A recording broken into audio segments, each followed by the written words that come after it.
ಈಗಾಗಲೇ ಬಂದು ನಿಂತಿದೆ. ಪಶ್ಚಿಮ ಬಂಗಾಳ ಏನು ಮಮತಾ ಬ್ಯಾನರ್ಜಿಯವರು ಅಲ್ಲಿನ ಮುಖ್ಯಮಂತ್ರಿಗಳು ಅಧಿಕಾರದ ದರ್ಪ ಮದ ಶಾಶ್ವತವಾಗಿ ಅಧಿಕಾರದಲ್ಲಿ ಇದ್ದೇ ಇರ್ತೇವೆ ಅಂತಕ್ಕಂಥ ಭ್ರಮೆ ಮಮತಾ ಬ್ಯಾನರ್ಜಿಗೇನಿತ್ತು. ಮತ್ತೊಮ್ಮೆ ಪಶ್ಚಿಮ ಬಂಗಾಳದಲ್ಲಿ ಟಿಎಂಸಿ ತಮ್ಮ ಪಕ್ಷವೇ ಅಧಿಕಾರಕ್ಕೆ ಬರ್ತದೆ ಅನ್ನುವ ಕನಸನ್ನೇನು ಕಾಣ್ತಾ ಇದ್ರು, ಆ ಕನಸು ನುಚ್ಚುನೂರಾಗಿರುವಂಥದ್ದು ತಾವೆಲ್ಲರೂ ಕೂಡ ನೋಡ್ತಾ ಇದ್ದೀರಿ. ಪಶ್ಚಿಮ ಬಂಗಾಳದ ಇತಿಹಾಸದಲ್ಲಿ ಮೊದಲ ಬಾರಿಗೆ ಭಾರತೀಯ ಜನತಾ ಪಾರ್ಟಿ ತನ್ನ ಸ್ವಂತ ಬಲದ ಮೇಲೆ ಅಧಿಕಾರಕ್ಕೆ ಬರ್ತಾ ಇರುವಂಥದ್ದು ದೇಶದಲ್ಲಿ ಪ್ರತಿಯೊಬ್ಬ ಭಾರತೀಯ ಜನತಾ ಪಾರ್ಟಿಯ ಕಾರ್ಯಕರ್ತರು ಅಷ್ಟೇ ಅಲ್ಲ, ಪ್ರತಿಯೊಬ್ಬ ಹಿಂದೂನೂ ಕೂಡ ಇವತ್ತು ಸಂಭ್ರಮವನ್ನು ಆಚರಣೆ ಮಾಡ್ತಾ ಇದ್ದಾರೆ. ಜನಸಂಘ ಭಾರತೀಯ ಜನತಾ ಪಾರ್ಟಿಯ ಸಂಸ್ಥಾಪಕರ ಒಬ್ಬರಾದಂಥ ಶ್ಯಾಮಾ ಪ್ರಸಾದ್ ಮುಖರ್ಜಿ ಅವರ ಕನಸು ಇವತ್ತು ನನಸಾಗಿರುವಂಥದ್ದು. ಲಕ್ಷಾಂತರ ಭಾರತೀಯ ಜನತಾ ಪಾರ್ಟಿಯ ಕಾರ್ಯಕರ್ತರ ಬಲಿದಾನವೂ ಕೂಡ ಪಶ್ಚಿಮ ಬಂಗಾಳದಲ್ಲಿ ಕಳೆದ ಹಲವು ವರ್ಷಗಳಿಂದ ಆಗಿರುವಂಥದ್ದು. ಇದೆಲ್ಲದಕ್ಕೂ ಕೂಡ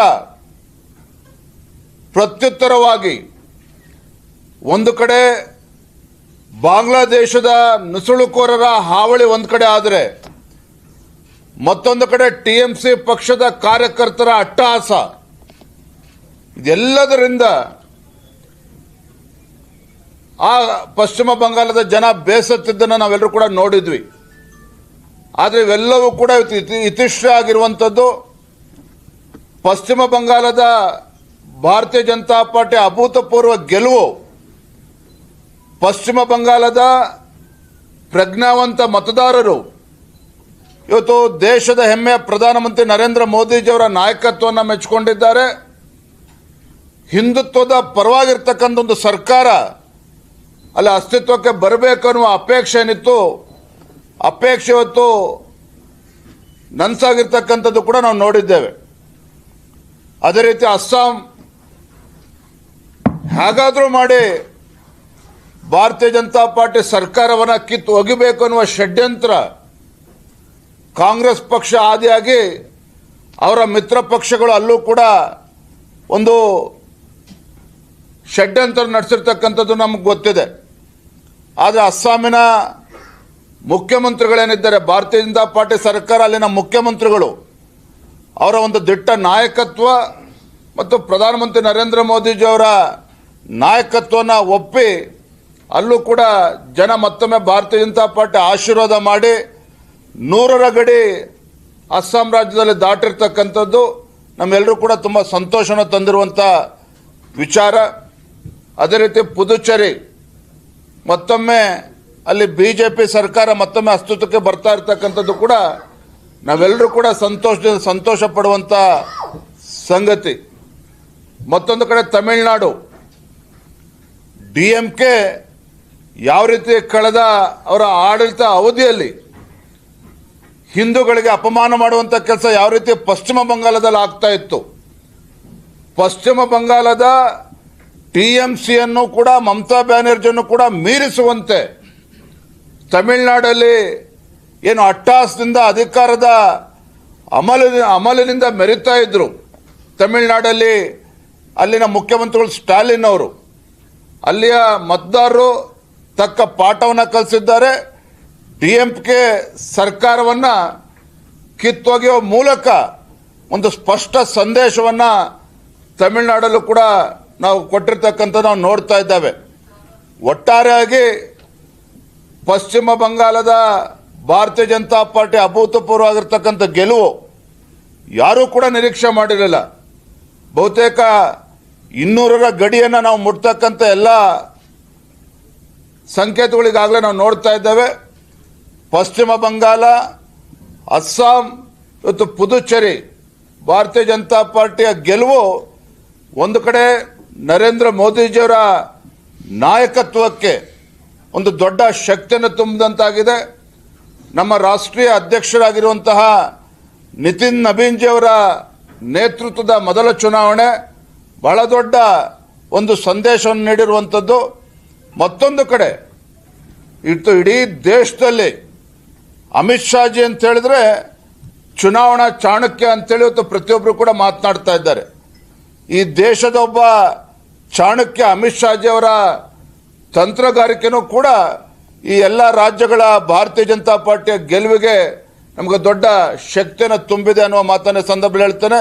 ಬಹಳ ಮುಖ್ಯವಾಗಿ ಪಶ್ಚಿಮ ಬಂಗಾಳ ವಿಶೇಷವಾಗಿ ಅಲ್ಲಿನ ಕಾರ್ಯಕರ್ತರಿಗೆ ದೊಡ್ಡ ಸಲಾಮನ್ನು ನಾವು ಹೇಳಬೇಕಾಗಿದೆ. ಕಾರಣ ಅಂತ ಹೇಳಿದ್ರೆ ಹಲವು ದಶಕಗಳ ನಿರಂತರ ದಬ್ಬಾಳಿಕೆ ನಮ್ಮ ಕಾರ್ಯಕರ್ತರ ಮೇಲೇನೋ ಆಗ್ತಾ ಇತ್ತು.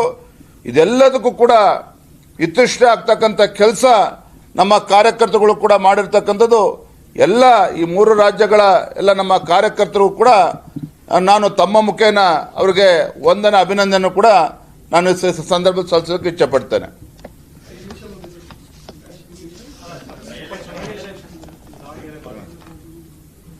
ದಾವಣಗೆರೆ ದಕ್ಷಿಣ ಹಾಗೂ ಬಾಗಲಕೋಟೆ ಉಪಚುನಾವಣೆಗಳು. ದಾವಣಗೆರೆ ದಕ್ಷಿಣ ವಿಧಾನಸಭಾ ಕ್ಷೇತ್ರ ಇನ್ನೂ ಕೂಡ ಮತ ಎಣಿಕೆ ಆಗ್ತಾ ಇದೆ. ಬಹುಶಃ ಯಾರು ಗೆದ್ರೂ ಕೂಡ 1-2 ಸಾವಿರ ಓಟಲ್ಲಿ ತೀರ್ಮಾನ ಆಗ್ತಕ್ಕಂಥದ್ದು. ಇನ್ನು 3 ಸುತ್ತಿನ ಮತ ಎಣಿಕೆ ಇನ್ನೂ ಕೂಡ ನಡೀತಾ ಇದೆ.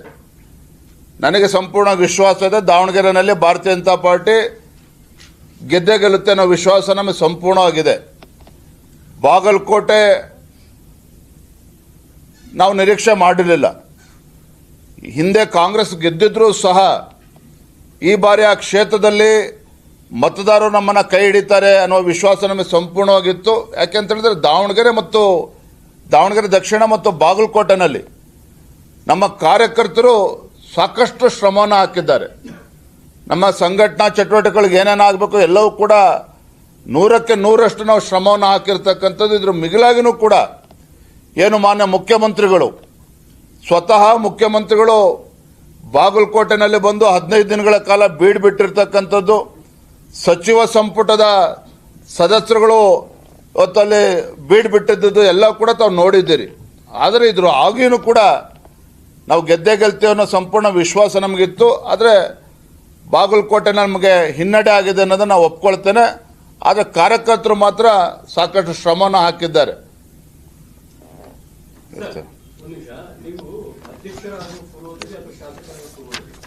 ಯಡಿಯೂರಪ್ಪರು ಮುಖ್ಯಮಂತ್ರಿ ಉಪಚುನಾವಣೆಯಲ್ಲಿ ಸಾಕಷ್ಟು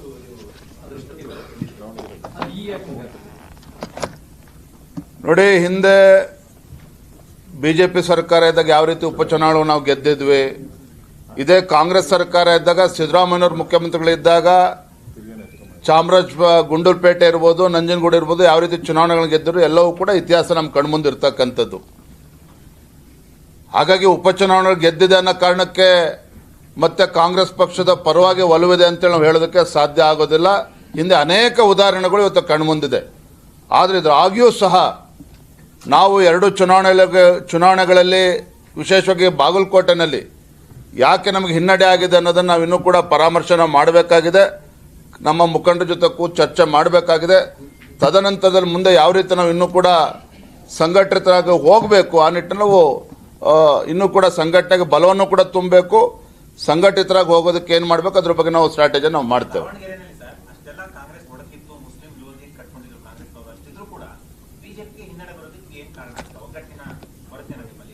ನೀವೇ ಸಾಕ್ಷಿ ಇದಿರೋದು ಮಾಧ್ಯಮದ ಸ್ನೇಹಿತರು. ಬಾಗಲಕೋಟೆ ಇರ್ಬೋದು, ದಾವಣಗೆರೆ ದಕ್ಷಿಣ ವಿಧಾನಸಭಾ ಕ್ಷೇತ್ರ ಇರ್ಬೋದು, ಯಾವುದೇ ಒಂದು ಸಣ್ಣ ಒಡಕಿಲ್ದೇನೆ, ಅಷ್ಟೆಲ್ಲ ವ್ಯತ್ಯಾಸಗಳು ಇದ್ದರೂ ಸಹ ಯಾವುದೇ ಒಂದು ಸಣ್ಣ ಒಡಕಿಲ್ದೇನೆ ಅಲ್ಲ ಸ್ಥಳೀಯವಾಗಿರ್ತಕ್ಕಂಥ ನಮ್ಮ ಎಲ್ಲ ಮುಖಂಡರುಗಳು ತಮ್ಮ ಸಮಸ್ಯೆಗಳನ್ನು ಬದಿಗಿಟ್ಟು ನಮ್ಮ ಪಕ್ಷದ ಅಭ್ಯರ್ಥಿಯ ಪರವಾಗಿ ಒಟ್ಟಾಗಿ ಒಂದಾಗಿ ಎಲ್ಲರೂ ಕೂಡ ಶ್ರಮನ ಹಾಕಿದ್ದಾರೆ. ಹಾಗಾಗಿ ನಮಗೇನೋ ಒಡಕಿತ್ತು, ಅದಕ್ಕೇನೋ ಹಿನ್ನಡೆ ಆಗಿದೆ ಅಂತಕ್ಕಂಥ ಪ್ರಶ್ನೆ ಅಲ್ಲ. 2 ಕ್ಷೇತ್ರದಲ್ಲಿ ನಮ್ಮ ಪಕ್ಷದ ನಾಯಕರುಗಳು ಸಂಘಟಿತರಾಗಿ ನಾವು ಶ್ರಮನ ಹಾಕಿದ್ದಾರೆ. ನಾವು ಕೂಡ ಅದಕ್ಕೆ ಕೈ ಜೋಡಿಸಿದ್ದೇವೆ. ಅದಕ್ಕೆಲ್ಲದಕ್ಕಿಂತ ಮಿಗಿಲಾಗಿ ಕಾರ್ಯಕರ್ತರು ಕೂಡ ಹಗಲು ರಾತ್ರಿ ಶ್ರಮನ ಹಾಕಿದ್ದಾರೆ.